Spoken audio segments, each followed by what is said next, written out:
تو صحیح کرو بھائی. ایتھیس آپ عقل سے ثابت کریں کہ اللہ کا وجود ہے اور ہمیشہ سے ہے اور یہ کائنات خود سے نہیں بنی. وضاحت کریں. عقل سے سائنسدان ثابت کر چکے ہیں کہ کائنات کو کسی نے بنایا ہے. نیوٹن کا قانون پڑھ لیں, نیوٹن لا, کہ جب تک کسی اس کو فورس نہیں کریں آپ کو چلتی نہیں ہے, اور جب چل رہی ہو تو جب تک روکیں گے نہیں وہ رکے گی نہیں. تو ایک چیز جو چینجر کے بغیر چینج نہیں ہو سکتی, وہ کریٹر کے بغیر کریٹ کیسے ہو سکتی؟ سمجھتے ہیں؟ تو اس کائنات کے بارے میں بھی پتہ, یہ خود نہیں بن سکتی. نیوٹن کہہ گیا, یہ میں نہیں کہہ رہا, یہ کوئی مولوی نے نہیں کہا, یہ سائنسدان نے کہا ہے. سمجھتے ہو؟ لہذا اب اللہ کے بارے میں یہ ثابت کرنے کی ہمیں ضرورت ہی نہیں ہے کہ وہ ہمیشہ سے کیسے ہے. اس کی وجہ یہ کہ نیوٹن نے جو قانون پیش کیا وہ اللہ کے بارے میں نہیں کیا, وہ کس کے بارے میں کیا ہے؟ اس کائنات کے بارے میں کیا ہے. تو کائنات کا ہمیں پتہ چل گیا نیوٹن کے کہنے سے کہ یہ خود سے وجود میں نہیں آ سکتی, موور کے بغیر موو نہیں ہو سکتی, چینجر کے بغیر چینج نہیں ہو سکتی.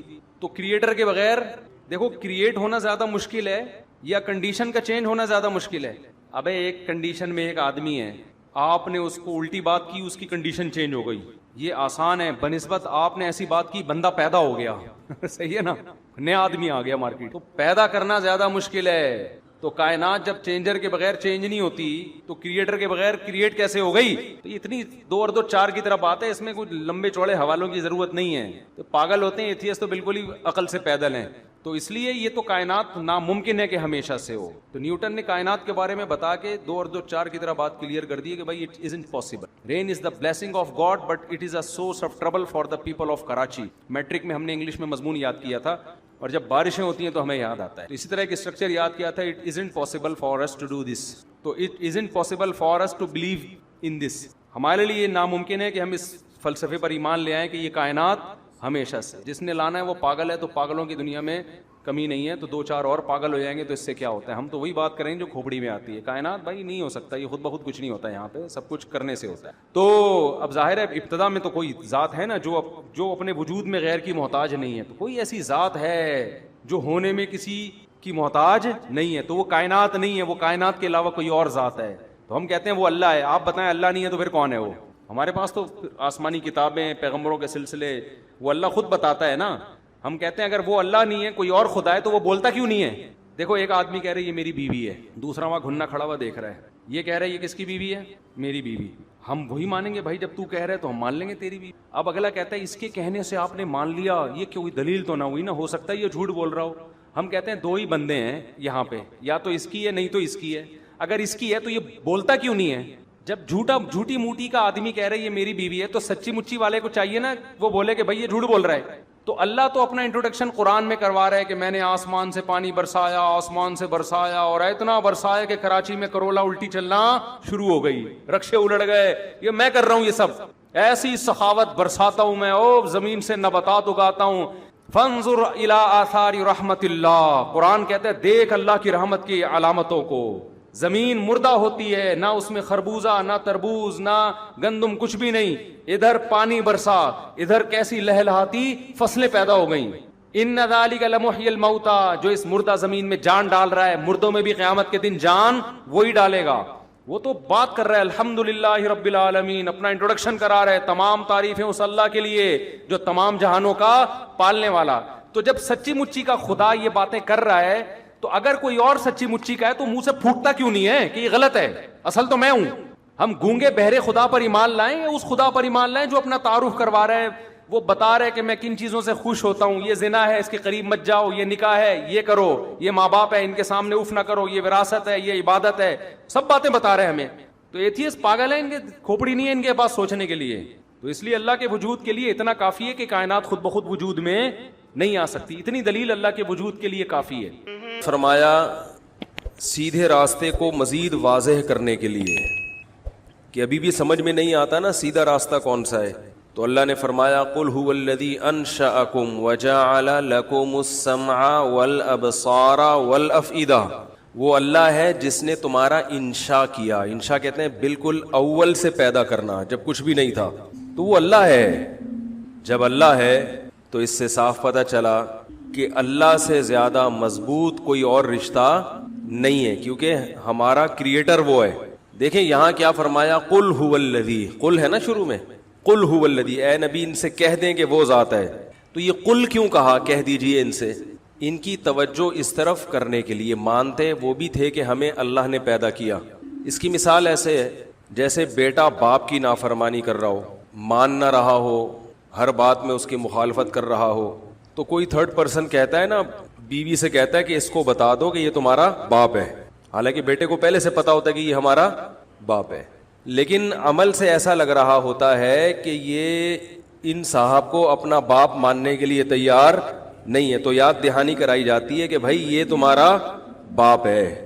تو مشرکین مانتے تھے کہ ہمیں اللہ نے پیدا کیا، وہ ڈاروین جیسے بے وقوف وہ بھی نہیں تھے، پرلے درجے کے بے وقوف تھے کہ بتوں کی عبادت کرتے تھے، مگر اتنی سینس ان میں بھی تھی کہ ان بتوں نے نہیں بنایا، خود سے بھی نہیں بنے بلکہ کسی نے بنایا ہے، خود یہ کام نہیں ہو سکتا، خود سے نہیں ہو سکتا جو کچھ ابھی یعنی ہم بن گئے اور یہ سارا نظام چل رہا ہے۔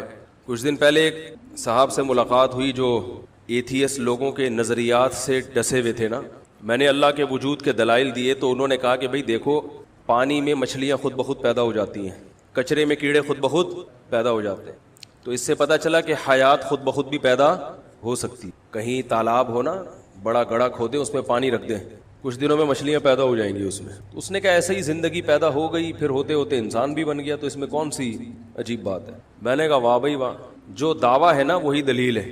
یہ ایسے ہے جیسے میں آپ سے کہوں آپ نے مجھ سے 1,00,000 روپے لیے، آپ کہیں اس کی کیا دلیل ہے کہ لیے، کہوں اس کی دلیل یہ ہے کہ لیے، اس کی دلیل یہ ہے کہ لیے، وہ کہا یہ دوسرے دعوے کی کیا دلیل ہے کہ لیے، بھائی اس دعوے کی دلیل یہ کہ لیے، تو یہ دلیل، یہ تو دعویٰ ہے، پانی میں جو مچھلیاں پیدا ہو رہی ہیں وہ خود بخود تھوڑی ہو رہی ہیں، یہی تو دعویٰ ہے، یہی تو اللہ کے وجود کی سب سے بڑی دلیل تھی کہ یار تالاب ہوتا ہے کچھ بھی نہیں ہے اس میں، مچھلیاں کہاں سے آ گئی، حیات کہاں سے آ گئی، زندگی کہاں سے آ گئی؟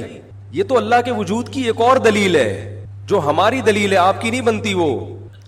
یہ اس کی علامت ہے کہ اس پانی کے اندر یا اس مٹی میں اللہ نے ایسے انڈے یا ایسی چیزیں پیدا کی ہیں، اتنے پیچیدہ سافٹ ویئر اس میں انسٹال کر دیے ان انڈوں کے اندر کہ وہ صدیوں تک پانی نہ ملنے سے بھی ضائع نہیں ہوتے۔ یہ تو بہت ٹیکنیکل قسم کا سافٹ ویئر دریافت ہو گیا ہے، بات آ رہی ہے سمجھ میں؟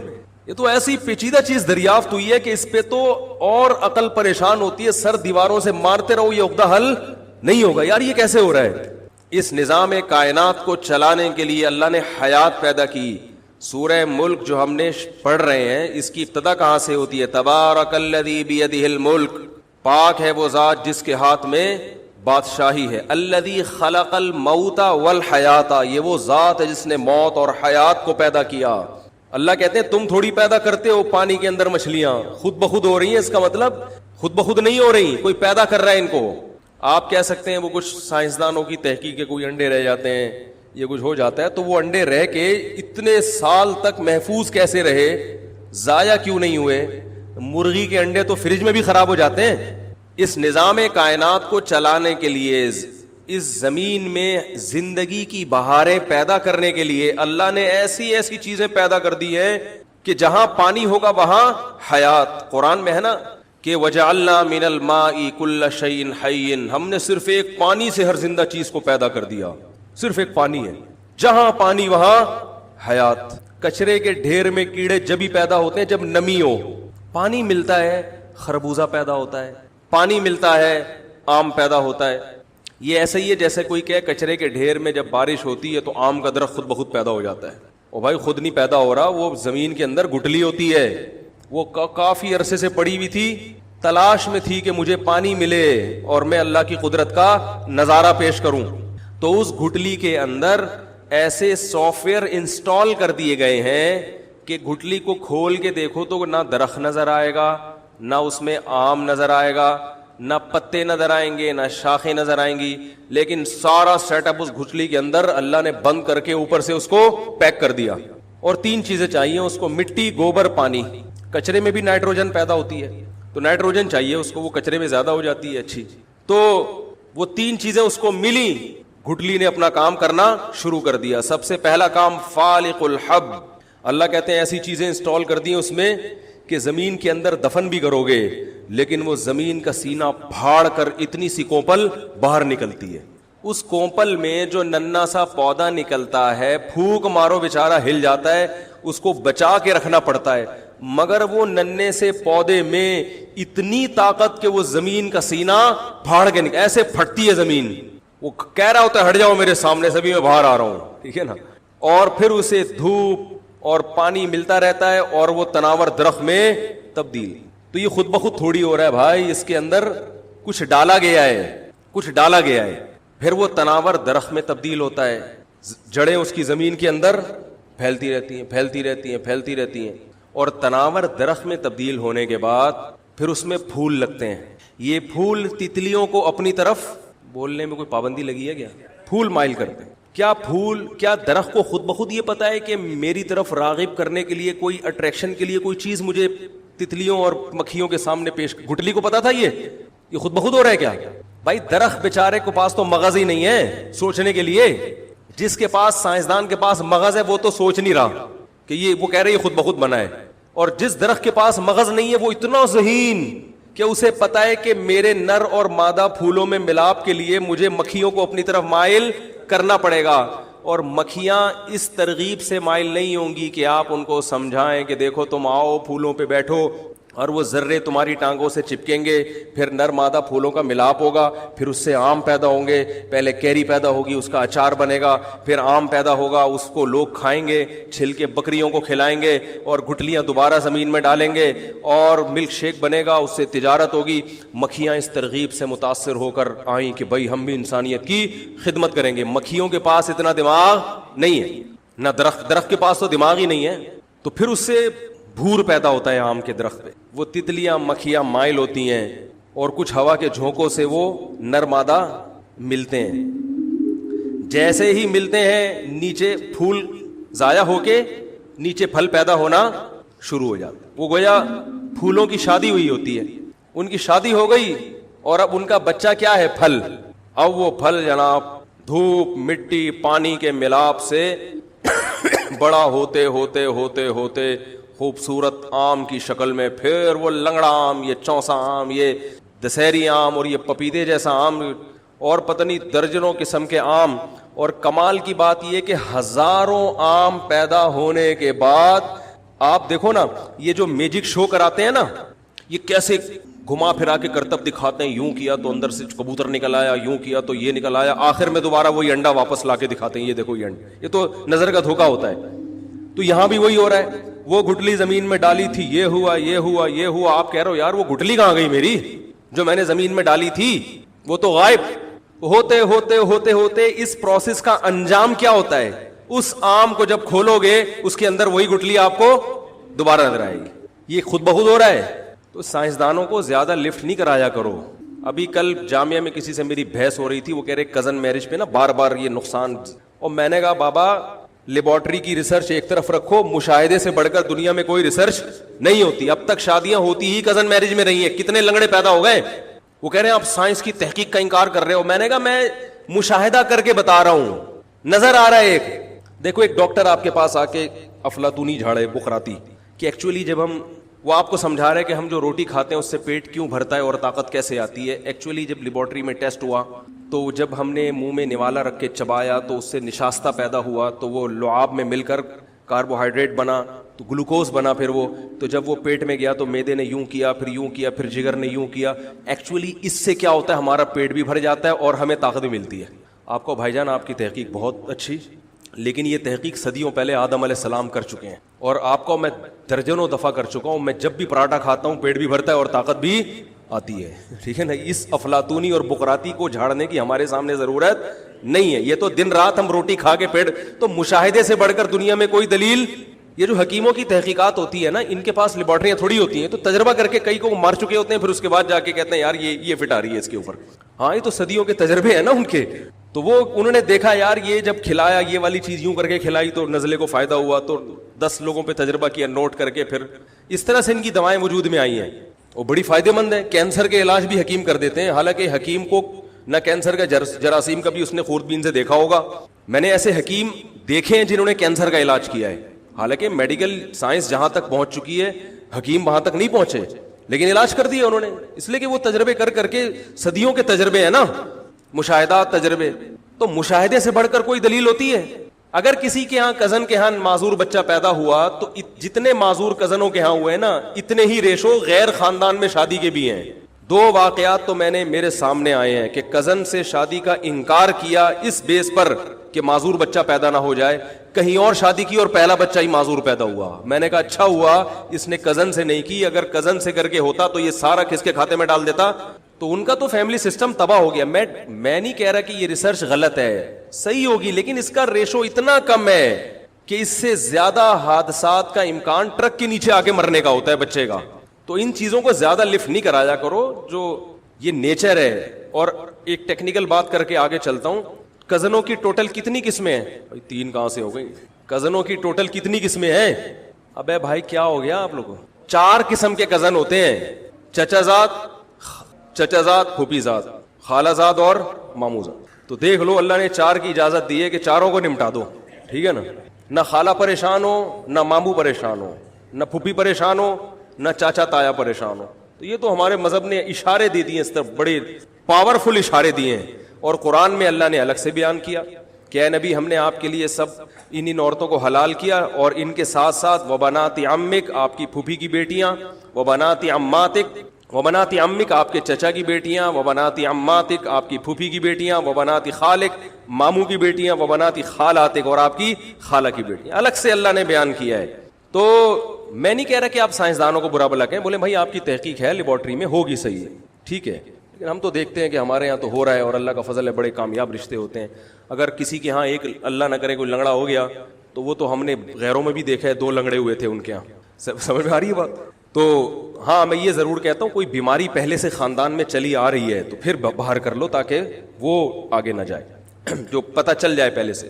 تو بات یہ چل رہی تھی کہ وہ یہ کہتے ہیں کہ دیکھو کچرے میں کیڑے خود بخود پیدا ہو. بھائی جان خود بخود نہیں ہوتے, جو کچرے میں پودے پیدا ہو رہے ہیں وہ گٹلیوں سے ہو رہے ہیں. جو پانی کھڑا ہوا ہوتا ہے اس میں جو مچھلیاں پیدا ہوتی ہیں وہ خود بخود نہیں ہوتی, یہ قدرت کا نظام ہے.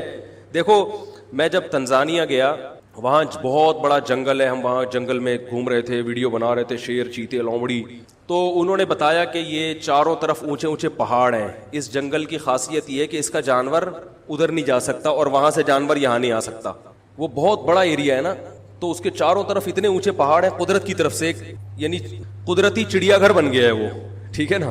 کہ اللہ کو پتا تھا کہ کراچی سے بھی کچھ لوگوں کو چڑیا گھر, نیچرل چڑیا گھر دیکھنے کا شوق ہے, تو اللہ تعالیٰ نے وہ اتنے بڑے بڑے پہاڑ کہ اب وہ جانور وہیں کے وہیں رہ گئے. اسی وجہ سے اس میں زیبرا, وہ زرافہ نہیں ہے, کیونکہ زرافہ وہ اتنے اونچے پہاڑ کراس کر کے وہ جھانک کے دیکھ تو سکتا ہے پہاڑوں کے اوپر سے کیا ہو رہا ہے, آ نہیں سکتا.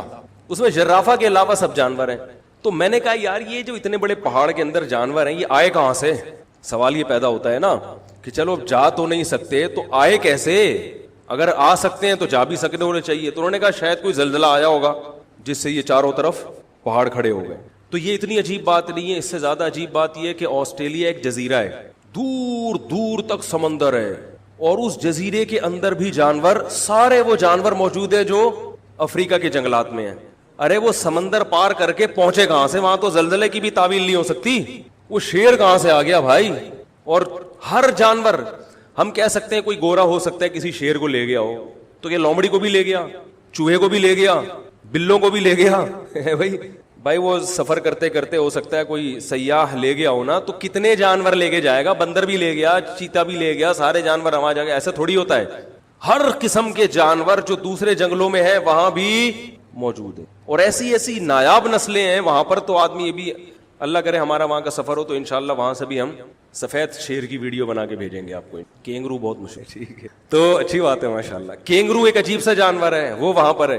تو ہذا خلق اللہ, اللہ جہاں بھی بیان کرتے ہیں نا میں نے یہ چیزیں بنائی, تو اللہ فرماتے ہیں ہذا خلق اللہ, یہ میری پروڈکٹ ہے. تخلیق کا معنی میری پروڈکٹ. فارونی الذین خلقوا من دونہم, کیا ہے فارونی الذین؟ فارونی الذین, چھوڑا یار, ہذا خلق اللہ فارونی الذین, سورہ لقمان کی آیتیں ہیں نا. ہاں, فارونی ماذا خلق الذین من دونہم, اللہ فرماتے ہیں یہ میری پروڈکٹ ہے, میرے علاوہ جن لوگوں نے جو چیزیں بنائی ہیں ذرا وہ بھی تو مجھے دکھاؤ. وہ اتنی عجیب نہیں ہے. اللہ کے علاوہ جو لوگوں نے چیزیں بنائی, روبوٹ بنا لیا, گاڑی بنا لی, بتاؤ روبوٹ زیادہ عجیب ہے یا اللہ کا بنایا ہوا انسان زیادہ عجیب ہے؟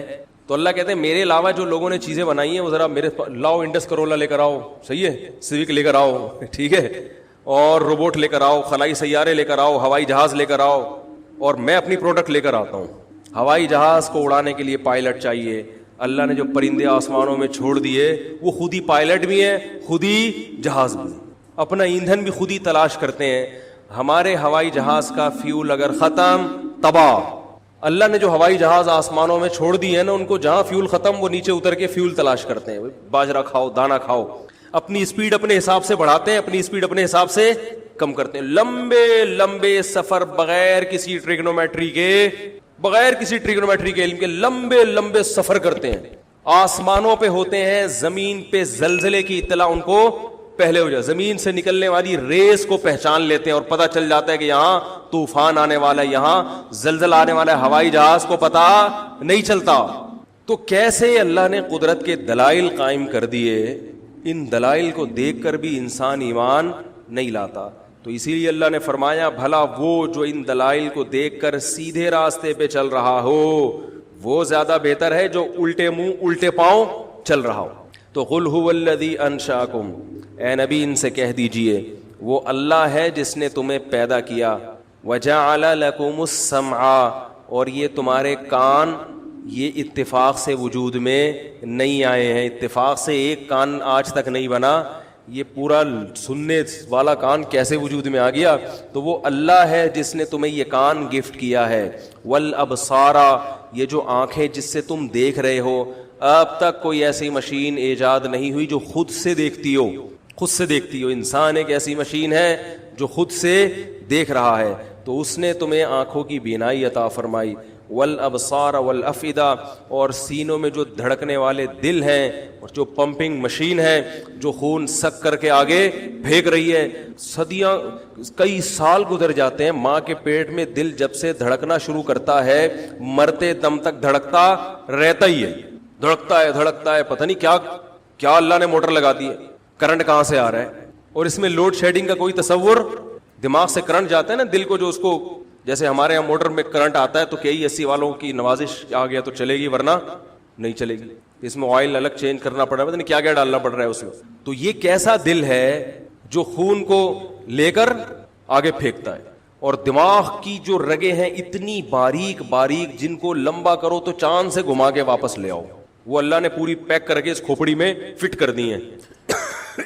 ان ہر لائن کے اندر بلڈ چل رہا ہے, ہر باریک لائن میں کیا ہو رہا ہے, بلڈ سرکولیٹ کر رہا ہے. ذرا سا کہیں جام ہو جائے, ایک لائن بھی ڈیمیج ہو گئی تو آدمی آڑا ترشا ہو جاتا ہے. ایسا ہی ہوتا ہے نا, یہاں والی دوڑی ہو گئی تو ادھر سے پیرالائز ہو گیا, ادھر سے ہو گئی تو ادھر سے. اس کو ڈاکٹر کھولنے میں لگے رہتے ہیں, بھائی اس کی لائن چالو کرو. اب وہ اتنی باریک لائن ہے کہ ایسا بھی نہیں کسی بھنگی کو بھیجو آپ ڈنڈا لے کے, جیسے ہمارے گٹر بند ہو جاتے ہیں نا تو بھنگی گھس کے پورے گٹر ڈنڈے گھسا کے اس کو چالو کرتا ہے. اتنا پیچیدہ سسٹم اللہ نے بنایا, اتنا پیچیدہ سسٹم اللہ نے بنایا. تو اللہ فرماتے ہیں یہ دل دماغ میں نے پیدا کیا لعلکم تشکرون, تاکہ تم شکر کرو. تو شکر کے درجات میں سب سے پہلے یہ ہے کہ مانے کہ مجھے اس نے بنایا ہے, مانے کہ وہ مجھ پر خرچ کر رہا, مجھے نعمتیں وہ دے رہا ہے, مانے کہ میں سب سے پہلے اس کا غلام ہوں, مانے کہ مجھے اس کی مان کے چلنا ہے. یہ شکر کا پہلا اسٹیپ ہے. پھر اس عقیدے کے مطابق عمل کرنا شروع کر دے, یہ شکر کا دوسرا مرحلہ ہے. سمجھ میں آ رہی ہے بات کہ نہیں آ رہی؟ وَهُوَ الَّذِي ذَرَأَكُمْ فِي الْأَرْضِ وَإِلَيْهِ تُحْشَرُونَ, اسی نے زمین میں پھیلا بھی دیا اور اب دوبارہ جمع بھی کر دے گا. یہ بھی بڑی زبردست آیت ہے. پوری زمین انسان کے لیے بنی نا, تو پھر اللہ نے پیدا کر کے پوری زمین میں پھیلا دیا انسان. آدم علیہ السلام اور اماں حوا جہاں آئے تھے, اگر وہیں رہتے رہتے تو ایک اتنا بڑا ملک آباد ہو چکا ہوتا, نہ ہمیں سفر کا مزہ آتا, نہ تجارتیں ہوتی. اللہ نے زمین میں آدم کی اولاد کو پھیلا دیا. جب بھی میں یہ آیت پڑھتا ہوں نا مجھے ایک چیز یاد آتی ہے. ٹیکنیکل پوائنٹ تو میں بیان کرتا رہتا ہوں نا. قرآن میں جہاں بھی آدم حوا کا ذکر ہے وہاں یہ آتا ہے وَبَثَّ مِنْهُمَا رِجَالًا كَثِيرًا وَنِسَاءً. آدم اور حوا کے ملاپ سے اللہ نے بہت سے مرد اور عورتوں کو دنیا میں پھیلا دیا. پھیلانے کا ذکر آتا ہے. اس سے صاف پتہ چلتا ہے بھائی کہ جیسے جیسے بچے بڑے ہوتے جائیں نا ان کو گھر سے دفع کرو, بولو پھیلو, یہاں نہ ٹنگ کے بیٹھو, سمجھ رہے ہو, نکلو یہاں سے. ابھی میرا کلپ گیا اس پہ بھی کچھ لوگوں کے نیگیٹو کمنٹس آئے ہیں, زیادہ تر کے تو پازیٹیو ہی آئے ہیں کہ بچہ بالغ ہو جائے نا شادی سے تو اس کو مت روکو, آپ اپنے خرچے پہ شادی کر رہا ہے آپ کو حق. وہ بولو بہو اس گھر میں نہیں آئے گی, سمجھ میں آ رہی ہے بات؟ مولانا شاہ ولی تھانوی رحمہ اللہ تعالیٰ کہتے ہیں میری جب شادی کی عمر ہوئی میرے ابا نے کہا بہو اس گھر میں قدم، الگ گھر بہو وہاں، کیونکہ ٹینشنیں پہلے ہی اتنی زیادہ ہیں کہ مزید بہو کی ٹینشن بولو نا بھائی مت پالو، اور بہو کو ساس کی ٹینشن بولنے میں کوئی حرج نہیں، کوئی نہیں سن رہا، کسی کو نہیں پتا چلے گا کس نے ہاں بولا کس نے نہ بولا. اتنے گھر کے گھریلو پیچیدہ مسائل ہیں، اتنی جنگیں ہیں، اس قدر عذاب، غیبتیں، اور آخر میں لڑکے علیحدہ ہی ہونا ہوتا ہے. تو والدین کو خود سوچنا چاہیے کہ یہ ہمارا رائٹ نہیں ہے کہ بچہ ساری زندگی ہمارے ساتھ ہی چپکا رہے، یہ رائٹ ہی نہیں ہے ہمارا. اگر یہ رائٹ ہوتا تو سب سے پہلے آدم علیہ السلام کا ہوتا. آدم اور حوا سے جو بچے پیدا ہوتے وہ بیٹے ابا سے چمٹے رہتے، بیٹیاں اماں سے، ایسا ہی ہوتا نا. پھر اس وقت جڑواں جو پیدا ہوتے تھے وہ بہن بھائی سمجھے جاتے تھے، جڑواں نہیں ہوتے تھے وہ بہن بھائی نہیں سمجھے جاتے تھے. پھر وہ وہیں چمٹے رہتے، پھر ان کے بچے اپنے ابا اماں سے چمٹے رہتے، پھر ان کے اولادیں اپنے ابا اماں سے. تو مجھے نہیں پتا آدم علیہ السلام کہاں زمین پہ قدم رکھا، لوگ کہتے ہیں جدہ میں رکھا، اس لیے اس کو جدہ کہا جاتا ہے، دادی، جدہ دادی کو کہتے ہیں نا عربی میں. تو اگر جدہ میں پیدا ہوئے تھے اور وہاں آدم اور حوا علیہ السلام کا ملاپ ہوا تھا تو آج سب کہاں ہوتے؟ جدہ میں. ہم سب کا وطن کیا ہوتا؟ جدہ. اور وہیں گھر پھیلتے پھیلتے پھیلتے پھیلتے ایک سعودی عرب بہت بڑا ملک بن چکا ہوتا. سعودی عرب کے ریگستان اتنے ہیں کہ وہاں ساری دنیا آ سکتی ہے. ابھی جتنی آبادی ہے نا سب آ سکتے ہیں وہاں، کمانے کے لیے باہر جاتے ہیں پھر واپس آ جاتے ہیں. تو اللہ نے تو شادی کا سیٹ اپ رکھا ہی اس لیے کہ پھیلو. فلیٹوں میں ٹنگے ہوئے ہیں، وہ منجلا بیٹا ہے وہ اس کا فلیٹ ہے، وہ اوپر والے فلیٹ میں ٹنگا ہوا ہے، کھڑکیوں سے گر رہے ہیں بچے ہیں، ایک کمبل میں گھسیڑا ہوا ہے 10-10 کو. تو بھائی تھوڑا اب نکلو باہر یار، تھوڑا اسکیم 33 میں سستا مکان لے لو، ادھر نکل لو، تھوڑا سا ہوادار گھر ہو، بڑا ہو، کوئی بات نہیں، تھوڑا ٹائم لگے گا یہاں کراچی پہنچنے میں. اور ویسے بھی جب ادھر آبادی بنے گی تو وہ خود کراچی بن جائے گا. بھائی جہاں آبادی ہوتی ہے وسائل سارے خود بخود. جب کراچی بنا تھا پہلی دفعہ جب بنا تھا تو یہ ساری چیزیں تھوڑی تھیں، یہ تو جب آبادی بڑی ہے تو سب چیزیں خود بخود آگے. دیکھو ریونڈ کا اجتماع ہوتا ہے، آبادی ہوتی ہے، ساری سہولتیں، کلینک بھی خود ہی بن جاتی ہے، پانی والے بھی، جوس والے بھی، مچھروں کے اسپرے بھی بک رہے ہیں، ٹھیک ہے نا، ہر چیز پہنچ جائے گی خود بخود. تو اس لیے آبادی کو پھیلانا چاہیے، پھیلاؤ. ہم یہ کہتے ہیں نہیں میرا جگر کا ٹکڑا میرے ساتھ چمٹا رہے، اور ٹانگیں توڑنے کی دھمکیاں دیتے ہیں. تو میں نے تجھے، ماں کہتی ہے میں نے تجھے پال پوس کے بڑا کیا، اب تو مجھ سے الگ ہو رہا ہے. تو اس کو بولو اماں آپ بھی تو ابا سے الگ ہوئی تھی نا، کہ ابا نے آپ کو پال پوس کے بڑا نہیں کیا تھا تو آپ ابا کے ساتھ ہی رہتی، میاں کے پاس جانے کی ضرورت کیا تھی؟ یہ نیچرل ہے. ہاں الگ ہونے کے بعد بیٹا ماں باپ کو پوچھے نہیں، ان سے ملاقاتیں نہ کرے، خیر خیریت نہ پوچھے، یہ ایک الگ بات ہے. تو جوائنٹ فیملی میں رہنا فائدہ مند ضرور ہے، مگر اس کے لیے جس قسم کا دل اور گردہ چاہیے، آج کل مارکیٹ میں ایسے دل گردے والے لوگ شارٹ ہیں. میں کچھ ایسی فیملیز کو جانتا ہوں جہاں سب اکٹھے رہتے ہیں، بہت اچھے طریقے سے رہتے ہیں، بڑی محبتیں ہیں، لیکن وہ انگلیوں پہ گلے جا سکتے ہیں، آٹے میں نمک کے برابر ہے. تو قانون چند 4 لوگوں کو دیکھ کے نہیں بنتا، قانون اکثریت کو دیکھ کے بنتا ہے. اکثریت یہی ہے کہ پہلے سے بھائی تو، اور جب سوچا کرو بچہ الگ ہو رہا ہے تو بولو جب مر جائیں گے تو بھی الگ ہی ہو جائے گا. سکون سے الگ رہے، دل جڑے رہیں، یہ زیادہ اچھا ہے. اور قریب رہ کے دل جو ہے نا ایک دوسرے کے خلاف رہیں، یہ برا ہے. معاملات میں لوگ صاف نہیں ہیں. جب شادی ہوتی ہے پتہ ہی نہیں چلتا بجلی کا بل کون بھرے گا، گیس کا بل کون بھرے گا، اسی پہ کئی مہینے پڑنے چلتے ہیں. ہمارے شیخ حضرت مفتی رشید احمد صاحب رحمہ اللہ تعالیٰ اپنے بیٹوں پہ خرچ کیا. جیسے ہی بیٹے کی شادی ہوئی نا حضرت فرمایا اب گیس بجلی کا بل تم خود دو گے، اپنا میٹر لگاؤ الگ سے. اب یہ تھوڑی کہ ساری زندگی، اب کیا پتا چلا بہو کتنی استری استعمال، وہ بٹن دبا کے بھول گئی ہے، وہ استری کا بٹن دبایا بھول گئی. اب وہ سارا بل کس کے کھاتے میں جا رہا ہے؟ سسر صاحب کے. سسر صاحب اگر بہو کو ڈانٹ لگائیں تو پھڈا کہ کیا آپ نہیں بھولے کبھی، اور ڈانٹ نہیں لگائیں تو دوبارہ بھولے گی. وہ اپنی جیب سے تو پیسے بھر نہیں رہی بل کے، وہ کیا خیال ہے؟ تو معاملات میں کلیئر رہنا ضروری ہے، صاف رہنا ضروری. بھائی جب تک تمہاری شادی نہیں ہوئی تھی تم انڈیپینڈنٹ نہیں تھے، ہمارے خرچے پہ تھے، ہو گئی ہے ٹھیک ہے، اسی گھر میں رہ رہے ہو، تمہارے پاس الگ گھر کی جگہ نہیں ہے، میٹر سب میٹر لگے گا، میٹر الگ لگا لو تاکہ ہمارا میٹر صحیح چلتا رہے، ٹھیک ہے. حالانکہ میرے شیخ حضرت ایسے سخی تھے، 1500 روپے 1993 کی بات کر رہا ہوں، 1500 روپے اپنی ارننگ میں سے گھر میں رکھتے، باقی سب صدقہ، ایک دھیلا نہیں رکھتے تھے اپنے پاس. اور صدقہ اتنا کرتے تھے کہ پتہ ہی نہیں چلتا تھا کہ کتنے پیسے صدقہ کر رہے ہیں، کیونکہ جتنی ارننگ زمینوں کی آ رہی ہے سب فی سبیل اللہ. اتنا بڑا دل. اب کوئی ایسے صاحب دل کو دیکھے کہ بیٹے سے بھی بل کے پیسے لے رہے ہیں تو وہ تو سمجھے گا یہ تو کنجوس ہیں. کیا خیال ہے بھائی؟ وہ تو یہ سمجھے گا یار اتنے کنجوس کو اس کا سب میٹر لگا دیا. بھائی کنجوس نہیں ہے, دل صاف رہے. معاملات میں گڑبڑ ہوگی تو دل کیا ہوں گے, ٹیڑے ہو جائیں گے. دل صاف رہیں گے, بیٹا بیگم تمہاری, بچے تمہارے, ہمارے بھی ہیں, ٹھیک ہے, صحیح ہے, لیکن معاملات صاف ہونا ضروری ہے. ویسے خرچ کر دیں, چلو بیٹا آج یہ لو چھاؤ, یہ پیسے لو, جاؤ بیگم کے ساتھ پیزا کھا کے آؤ باہر. ویسے خرچ کریں, وہ پھر بیٹا احسان بھی مانے گا کہ دیکھو میرے ابا نے آج مجھے عیدی دے دی, یہ کر دیا وہ کر دیا. معاملات میں گڑبڑ ہوگی وہ مانے گا ہی نہیں. تو معاملات بالکل ایسے صاف کلیئر ہونے چاہیے, اس سے انسان تمیز سے زندگی گزارتا ہے. تو بات یہ چل رہی تھی کہ اللہ تعالیٰ فرماتے ہیں ذرأکم فی الارض, وہ اللہ ہے جس نے تمہیں زمین میں پھیلا دیا. اور قرآن میں دوسرے مقام پر آتا ہے کہ اس نے تمہارے لیے زمین میں راستے پیدا کیے تاکہ تم دنیا میں پھیلو. سمندری راستے بھی بنائے.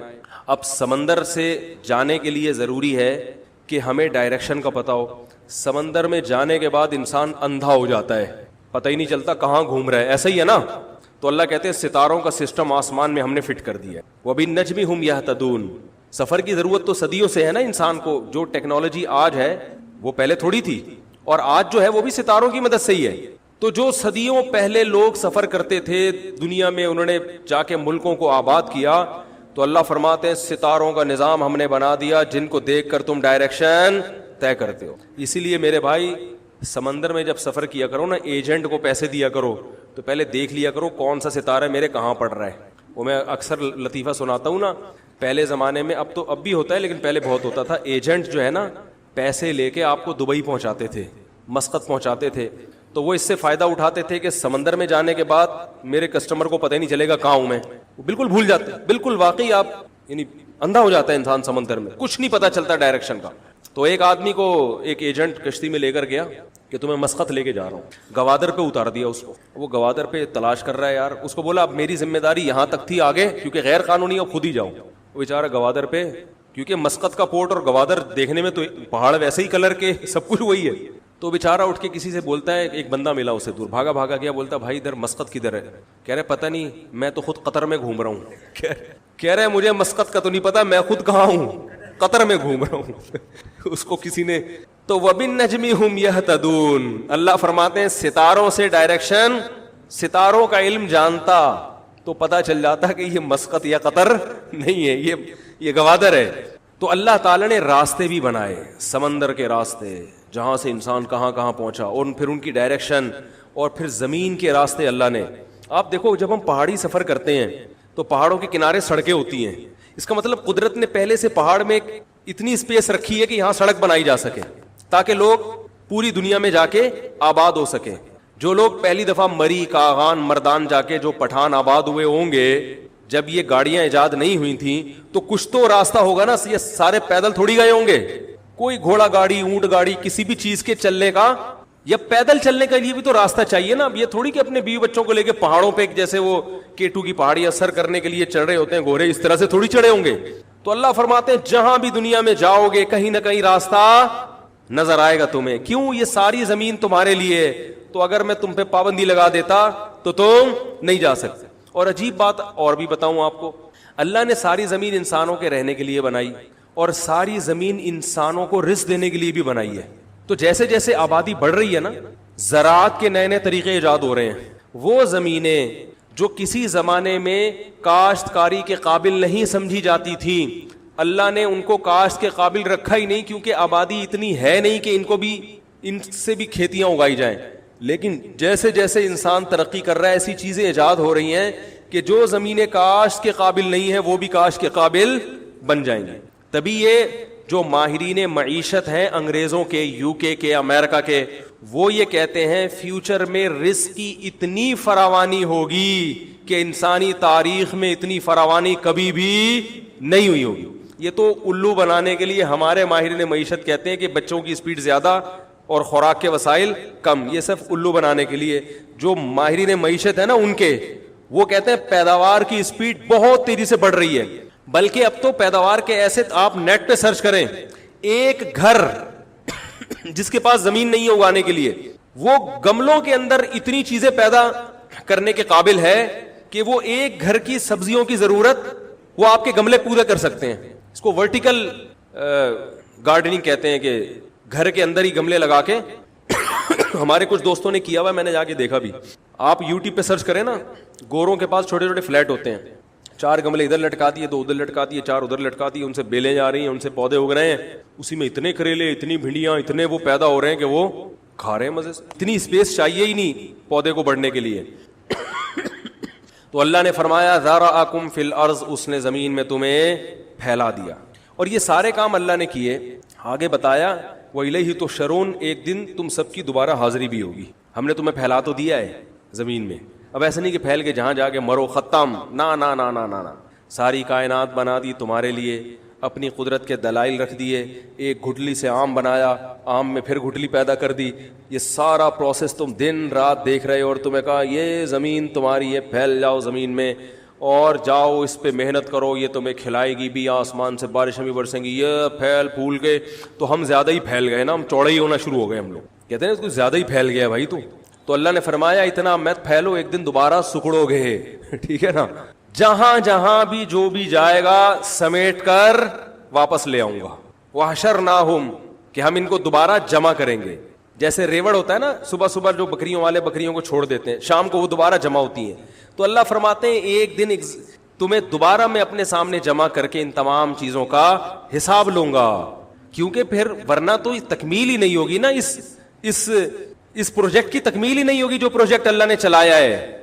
اگر اللہ تعالیٰ نے ایسے ہی پیدا کیا ہوتا کہ جاؤ دنیا میں کھاؤ پیو موج مستی کر کے مر جاؤ, تو یہ سارا سیٹ اپ وجود میں لانے کا مقصد کیا تھا بھائی؟ کیا چاہتا تھا اللہ تعالیٰ؟ بھائی اللہ یہ چاہتا تھا اپنی قدرت دکھائے, تو بھئی کیا اس سے کیا فائدہ ہوگا؟ اس سے لوگ اللہ کی طاقت پر یقین لائیں گے, پھر کیا ہوگا بھائی؟ کچھ مانیں گے, کچھ اللہ کو مان کے چلیں گے اور کچھ اللہ کی مخالفت کریں گے. اچھا پھر اس امتحان کا کیا فائدہ ہوگا؟ بس کچھ بھی نہیں, پھر مر کے ختم ہو جائیں گے. تو دنیا میں کوئی ایسا امتحان دیکھا جس میں رزلٹ ہی اناؤنس نہ ہو؟ بولو نا بھائی کیا ہو گیا؟ آپ ایگزامینیشن ہال میں بیٹھے ہو, آپ کے سامنے پرچہ آیا, ایگزامینر نے یہ ثابت کر دیا کہ یہ وہی فزکس کا پرچہ ہے جس کے لیے آپ پورے سال تیاری کرتے رہے ہیں, اور آج اسی کا ڈیٹ اناؤنس کی تھی, یہ پیپر ہے, آپ نے اس کو حل کرنا ہے. دلائل سے ثابت کر دیا. اب ثابت ہو گیا, اب آپ کہہ رہے ہو پھر کیا کروں؟ کہ بھائی اب ثابت ہو گیا کہ یہ پیپر گورنمنٹ کی طرف سے ہے اور آپ اس کے اہل ہیں, اب آپ اس کو حل کریں. آپ کہتے ہیں حل کروں گا تو کیا ہوگا, اور نہیں حل کیا تو کیا ہوگا؟ کہتے ہیں حل کرو گے تو بھی کچھ نہیں ہوگا, اور نہیں حل کرو گے تو بھی کچھ نہیں ہوگا. یا وہ کہتا ہے حل کرو گے تو پاس ہو جاؤ گے, حل نہیں کرو گے تو فیل ہو جاؤ گے. بھائی پاس ہو گے کیا ملے گا, فیل ہو کے کیا ملے گا؟ کہنے کچھ نہیں ملے گا. تو آپ اس پیپر کا جہاز بناؤ گے پھونک مار کے؟ کیا خیال ہے؟ بولے گے اس پیپر حل کرنے سے تو مجھے کچھ نہیں مل رہا, لیکن اس کا جہاز بنا کے پھونک مار کے اڑانے سے پھر بھی تھوڑی سی ذہنی تفریح ہو رہی ہے. بھائی کیسے سمجھاؤں یار, کیسے سمجھاؤں؟ یہ سب باتیں وہ ہیں جو گورا کر رہا ہے اور ہم اس کو سلوٹ کر رہے ہیں کہ یار بڑے اچھے ہیں گورے, جیپنیز بڑے اچھے, فرانسیسی بڑے اچھے. وہ یہی کہہ رہے ہیں, کائنات پہ ریسرچ تو بہت کر رہے ہیں, اس ریسرچ کا رزلٹ نکل کے خالق تک پہنچے, یہ تکلف کرنے کے لیے تیار نہیں ہے. میں نے پرسوں یوٹیوب پہ ایک ویڈیو دیکھی اس کائنات کے بارے میں, بڑی عجیب, اتنی بڑی کائنات, اتنی بڑی, ختم ہی نہیں ہو رہی ہے. کہکشاں کا فاصلہ ایک کنارے کا دوسرے کنارے سے اتنا ہے نوری سال. روشنی 3,86,000 کلومیٹر ایک سیکنڈ میں طے کرتی ہے, تو ایک سال میں کتنا طے کرے گی؟ اور ایسے اربوں سال کتنے ستارے ایسے ہیں کہ ان کی سے نکلنے والی تیز روشنی ایک سیکنڈ میں 3,86,000 کلومیٹر فی گھنٹہ کی رفتار سے سفر کر رہی ہے, مگر جب سے کائنات بنی ہے وہ اب تک وہ روشنی زمین تک نہیں پہنچی. وہ ٹریولنگ پہ ہی ہے, سفر ہی کر رہی ہے, وہ قصر نمازیں ہی ادا کر رہی ہے. اتنی بڑی کائنات. اور چلو حجم زیادہ ہوتا, اندر کوئی نظام سسٹم نہ ہوتا, تو ہم کہتے ہیں خود سے پہاڑ وجود میں آ گیا, بڑا سا پہاڑ, اندر سسٹم اتنا پیچیدہ, 9 لاکھ گنا بڑا ہے سورج زمین سے, اور آگ کا گولا ہے, جل رہا ہے. اتنا ٹیمپریچر کہاں سے آ رہا ہے بھائی؟ یہ جل کے ختم کیوں نہیں ہو رہا؟ ایندھن کہاں سے آ رہا ہے؟ تھوڑی سی گیس ہلکی کرو, چولہا ہمارا غائب ہوتا ہے کہ نہیں ہوتا؟ پنجاب میں سردیوں میں گیس غائب, اتنا ایندھن جل رہا ہے. اور یہ ایک سورج, اس سے لاکھوں گنا بڑے بڑے اور سورج موجود ہیں, سورج سے لاکھوں گنا بڑے ہیں. ایسا آگ برس رہی ہے ان میں, کہاں سے جل رہا ہے؟ یہ جل کے ختم کیوں نہیں ہو رہا بھائی؟ کیا اللہ تعالیٰ کا ایک نظام ہے اتنے, اور ہوا میں گھوم رہے ہیں. وہ ویڈیو میں نے دیکھا, اس پہ کچھ ریسرچ تو میں نے پہلے سے بھی پڑھی ہوئی تھی کافی دلچسپ, کہ یہ جو سائنسدان اب تک کہکشاؤں تک پہنچے ہیں نا, کہ یہ کہکشاں پھر اتنی ساری کہکشائیں مل کے ایک نیا سسٹم بنا رہی ہیں, کہہ رہے ابھی تک یہ بھی نہیں پتا ہے کہ یہ پورا سسٹم بھی کسی مرکز کے گرد تو نہیں گھوم رہا کہیں, کیونکہ پہلے سائنسدان بولتے تھے سورج نہیں گھوم رہا, قرآن میں تو آتا ہے نا سورج بھی چل رہا ہے. پہلے وہ کہتے تھے صرف زمین گھوم رہی ہے اور زمین سورج کے گرد گھوم رہا ہے. پھر پتا چلا بھائی زمین سورج کے گرد اور سورج زمین کو اپنے گرد گھماتے ہوئے بھی کسی اور چیز کے گرد گھوم رہا ہے. پھر پتا چلا جس چیز کے گرد گھوم رہا ہے وہ سورج کو اپنے گرد گھماتے ہوئے کہیں اور گھوم رہی ہے. یہ گراریاں نہیں ہوتی ہیں, ایک گراری سے دوسری گراری, پورا سسٹم ہے. اور ایسا مقناطیسی نظام ہے, ایسا بیلنس ہے, للشمس ينبغي لها ان تدرك القمر ولا الليل سابق النهار, نہ سورج چاند سے ٹکراتا ہے اور نہ دن رات سے پہلے آتی ہے. ہر یہ حرکت میں ہی تو برکت ہے نا, ہر چیز کو گھمایا ہوا ہے لٹو کی طرح. اچھا وہ ایک دن وہ ماہر ارضیات کو انگلش میں کیا کہتے ہیں, زیولوجسٹ کہتے ہیں میرا خیال ہے, جو ارضیات کے ماہر ہوتے ہیں, جیولوجسٹ. کچھ دن پہلے آئے ہوئے تھے تو میری عادت ہوتی ہے جو اس ٹائپ کی چیزیں آتی ہیں نا ان کا خون نکالتا ہوں, یعنی ان سے معلومات اتنی لیتا ہوں کہ وہ تھک جاتے ہیں. تو وہ زمین کو آپ میں نے کہا ایک دن ہم جب زمین کو یہاں سے کھودنا شروع کریں تو امریکہ جا کے نکل آئیں گے. ظاہر کھودتے کھودتے زمین گول ہے نا, نہیں نکلیں گے, نہیں نکلیں گے. اتنا تو مجھے بھی پتا تھا کہ جب زمین کے مرکز میں پہنچیں گے تو وزن زیرو ہو جائے گا نا, تو پھر تو اوپر چڑھنا پڑے گا. نیچے تو چلو سمجھ میں آ رہا ہے, اوپر کون چڑھے گا. جب یہاں چلے جائیں گے بالکل مرکز میں, اگر زندہ بچ گئے تو پھر جب ادھر جائیں گے پھر تو اوپر جانا شروع ہو جائیں گے نا. وہ یہاں کے حساب سے نیچے ہوں گے لیکن امریکہ والوں کے حساب سے تو پھر تو بڑی مشکل ہوگی, رسی ڈال کے نکالنا پڑے گا. انہوں نے کہا زمین کے جو مرکز ہے نا اس میں جو پگھلا ہوا لوہا ہے وہ بھی گھوم رہا ہے, یعنی زمین کا جو مرکز ہے, زمین اوپر سے گھوم رہی ہے, وہ مرکز الٹا گھوم رہا ہے نیچے سے, ٹھیک ہے نا. ہر چیز گھما دی اللہ نے لٹو کی طرح. اس سے یہ مقناطیسی لہریں بنتی ہیں.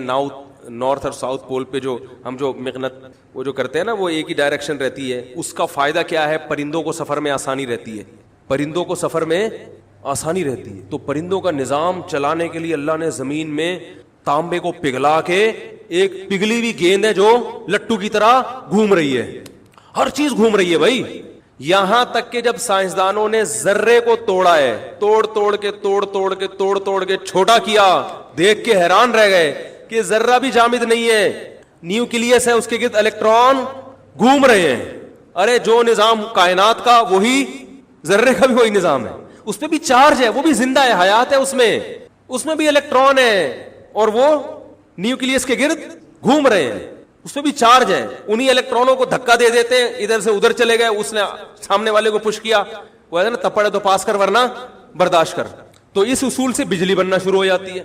بھائی بجلی میں جب کرنٹ آتا ہے تو وہ الیکٹرانوں کی حرکت ہوتی ہے نا, تو کرنٹ پیدا ہوتا ہے. میں سائنسدان نہیں ہوں نہ مجھے پتا ہے, میں دیسی اسٹائل میں بات کرتا ہوں. کمنٹس لوگوں کے آتے ہیں دیکھو سائنسدان کیا بتا رہے ہیں ہمیں. تو وہ تپڑ ہے تو پاس کر ورنہ, وہ الیکٹران دھکا دیتا ہے, بولتا ہے تپڑ ہے تو پاس کر ورنہ برداشت کر. وہ کہہ رہا ہے برداشت نہیں کر سکتا, آگے پاس کر دوں گا میں. ٹھیک ہے, وہ دھکا اتنی اسپیڈ سے ہوتا ہے نا, تو آگے والے کو پاس کرتا ہے, وہ آگے کرنٹ بننا شروع ہو جاتا ہے. اس سے پھر وہ آتا ہے پنکھے میں آتا ہے تو ایک مقناطیسی لہر بنتی ہے. وہ پھر نتیجہ کیا نکلتا ہے, پنکھا گھومنا شروع ہو جاتا ہے. تو اس سے کتنے کام لے رہا ہے انسان. اگر وہ جامد ہوتا تو آج بجلی نہ ہوتی, پنکھے جہاں تھے وہیں کے وہیں, اور لوڈ شیڈنگ کرنے والوں کو گالیاں نہ پڑتی. یہ فائدہ ہو جاتا ہے. یہ سارے جنت کے 80 والے سارے جنت میں چلے جاتے ہیں. تو اللہ کی حکمت نے تقاضا کیا کہ کچھ ان میں جنت میں جائیں, کچھ جہنم میں جائیں, اس لیے اللہ نے کرنٹ پیدا کیا. تو کیسا نظام بنایا, ہر چیز حرکت میں. تبھی قرآن کہہ رہے ہیں واختلاف اللیل والنہار. بار بار قرآن نے اختلاف کا ذکر کرتا ہے کہ اس کائنات میں سکون نہیں ہے, اختلاف ہے. یہ اختلاف کا تذکرہ قرآن کیوں کر رہا ہے؟ ہر چیز متحرک ہے. کل فی فلک یسبحون. قرآن کہہ رہے ہیں جتنے ستارے سیارے ایک دائرے میں تیر رہے ہیں. تیرنے کا مطلب جیسے کوئی سوئمر ہے نا, وہ بڑی مزے سے سوئمنگ کر رہا ہوتا ہے. جب آپ بائی روڈ چلتے ہیں تو کھڈا بھی آتا ہے, اسپیڈ بریکر بھی آتا ہے, تو چلنا بڑا مشکل ہوتا ہے. جب سوئمنگ کرتے ہیں تو نہ کوئی کھڈا اور نہ کوئی اسپیڈ بریکر. تو اللہ نے تیرنے کا ذکر کیا قرآن میں کہ یہ جتنے ستارے سیارے ہیں تیر رہے ہیں. کیا مطلب ہے؟ ایسے تمیز سے چل رہے ہیں کہ نہ کوئی آگے اسپیڈ بریکر ہے اور نہ کوئی کھڈا, ایسے سفر کرتے چلے جا رہے ہیں, ایسے تیرتے ہوئے جا رہے ہیں. تو حرکت, ہر چیز میں حرکت. اس سے ایک ٹیکنیکل پوائنٹ کی بات پتہ چلتی ہے, بتا دوں. ارے بھائی لوگ مجھے کہتے ہیں درس قرآن چھوڑ کے کیا شروع کر دی. یہ قرآن سے ہی اخذ ہو رہی ہے ساری چیزیں. یا تو میں اگر صرف اس طرح سے درس دینا الحمدللہ رب العالمین, تمام تعریفیں اللہ کی, تمام جہانوں کا پالنے والا ہے, تو بس ختم ہو گئی درس. تو یہی تو علم کی بات ہوتی ہے نا کہ آپ اس سے کیا کیا اخذ کر رہے ہیں. اس سے ہی پتہ چلا میرے بھائی کہ اس کائنات کا جو نظام ہے اس کی روح کس پر ہے؟ حرکت پر ہے. اگر حرکت نہیں ہوگی تو تباہی کی طرف ہر چیز جائے گی. تو انسانوں میں بھی وہ صحت مند رہتا ہے جو متحرک رہتا ہے. سمجھ میں آ گیا تو تڑپ جاتے ہیں. جو صبح اٹھ کے حرکت کرتا ہے, نماز کے لیے آتا ہے, پھر دفتر جاتا ہے, پھر وہاں بھی کچھ حرکت کرتا ہے, کمپیوٹر پہ جا کے بیٹھ نہیں جاتا بس 3 گھنٹے کے لیے. جو حرکت کرتا رہے گا نا, چلتا پھرتا رہے گا, بولتا سنتا دیکھتا حرکت کرتا, ہاں جب تھک جائے تو سو جائے, پھر دوبارہ سے حرکت میں آ جائے, تو وہی صحت مند رہے گا. آج جو صحتیں خراب ہو رہی ہیں, کیوں ہو رہی ہیں؟ بولتے کیوں نہیں بھائی؟ لوگ کہتے ہیں ہم تو حرکت کرتے ہیں, ہم تو صبح آفس جاتے ہیں 2 گھنٹے کمپیوٹر پہ بیٹھ کے ہماری آنکھیں بھی حرکت کرتی ہیں, ہماری انگلیاں بھی کی پیڈ پہ حرکت کرتی ہیں. تو میں ان سے کہتا ہوں کہ آپ کی انگلیاں موت تک صحت مند رہیں گی, انگلیوں کے مسل بالکل ٹھیک رہیں گے, گھٹنے جواب دے جائیں گے. یا تو گھٹنوں سے کی پیڈ کے بٹن دبایا کرو, کیا خیال ہے, یا ناک سے دبا لیا کرو, یا کونیوں سے دباؤ. بھائی جو چیز حرکت کر رہی ہے پھر وہی ہوگی ٹھیک, انگلیوں کے جوڑ صحیح رہیں گے, اور وہ بھی 2-4 جو استعمال میں آ رہی ہیں, چھوٹی انگلی تو استعمال میں آتی نہیں ہے, تو یا تھوڑی بہت پلکیں سیٹ رہیں گی. تو میرے بھائی کمر کو ٹھیک رکھنا ہے تو کمر حرکت میں لانا ضروری ہے, کیا خیال ہے؟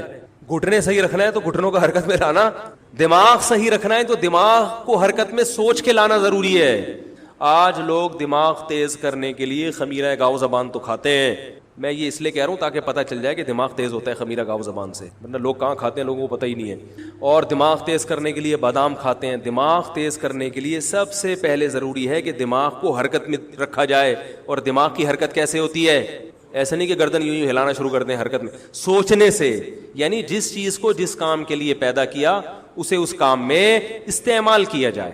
جو سوچتے نہیں ہے نا, دماغی کام نہیں کرتے, دماغ ان کا تبھی جو زیادہ سوتے ہیں نا کند ذہن ہو جاتے ہیں, کیونکہ سونے میں دماغ کام نہیں کر رہا ہوتا.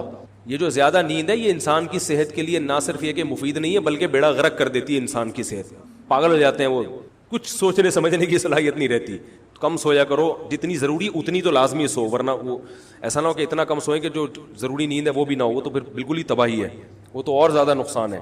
تو نہ دماغ استعمال ہو رہا ہے نہ زبان استعمال ہو رہی ہے. ہاں ہو رہی ہے. اچھا دیکھو, جو خطیب ہوتے ہیں نا ان میں بولنے کی طاقت بڑھ جاتی ہے, بولنے کی طاقت بڑھ جاتی ہے گھنٹوں گھنٹوں. ابھی میرا 2 گھنٹے کا بیان ہوا جمعے کا, تو کسی نے کہا کوئی سامنے بیٹھا ہوا بھی ہے, نیچے کسی کے کمنٹس تھے, تو جمعے میں ماشاءاللہ 2 گھنٹے یہ ہال بھرا ہوا تھا نا, کافی لوگ بیٹھے ہوئے تھے. تو وہ جو نیگیٹو کمنٹس والے ہوتے ہیں نا, وہ ان کی ہر چیز کو نیگیٹو, وہ یہ لکھ دیتے ہیں ماشاءاللہ مفتی صاحب کا اسٹیمنا دیکھو 2 گھنٹے سے بول رہے ہیں. لیکن جس کو منفی سوچ ہے نا وہ کہے گا کہ یہ شو مارنے کے لیے بس کیمرے کے سامنے بیٹھے ہیں, سامنے بندہ کوئی بھی نہیں. تو چلنے کی طاقت بڑھے گی, تو حرکت میں رکھو گے اپنے آپ کو تو برکت رہے گی. کینسر کے اسپیشلسٹ کا ملفوظ دوبارہ سنا دوں, انہوں نے کہا جو بیماریاں پھیل رہی ہیں سب سے بڑی وجہ یہ ہے کہ جتنا انسان کھا رہا ہے اس کھائے ہوئے کو اتنا خرچ نہیں کر رہا. بھائی BLY 520 گاڑی ہے ایکوا, یہ ہٹا دیں, ٹینکر کو گزرنا ہے, ٹینک کو تو نہیں گزرنا نا, ایکوا کار ہے کسی کی آپ کی وجہ. تو ہلتے رہو, ٹھیک ہے نا, سوچتے رہو, سوچنے سے دماغی طاقت بڑھے گی, ایکسرسائز کرو, اس سے فٹ فاٹ رہتا ہے انسان. تو میں یہ عرض کر رہا تھا, کیا بات چل رہی تھی یار, یہاں کہاں سے آ گئی یہ جو بات, یہاں کہاں سے آئی؟ ہاں اس کائنات کا جو اللہ نے نظام بنایا تو وہ